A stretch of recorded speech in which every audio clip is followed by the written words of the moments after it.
Hi guys, so for today's video, gagawa tayo ng chicken fillet and gagamitin natin na part is yung breast part ng chicken. Then cut it into thin slices, sa akin pahaba. Depende na sa inyo kung ano yung gusto nyong cut. But for me, this one kasi madali lang maluto and easier to cook. After that, magdurog lang kayo ng garlic or kung may other spices kayo. Sa video, hindi ko napakita but I also add some pepper sa marinate natin. So, to do the marinate, I already add the egg na lang diretso para later, yung flour na lang ang idadagdag ko. So, you add the egg, some spices, yung garlic, isama nyo na. Then, mix it well.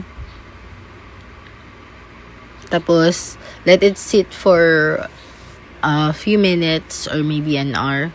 And then, sa pan, magpainit kayo ng mantika.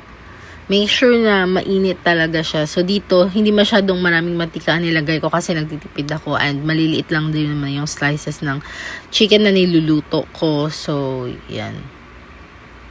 Fried it until mag-turn into golden brown. Make sure na luto ang both sides.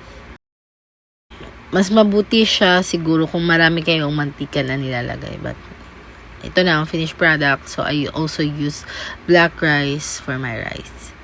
It's super yummy.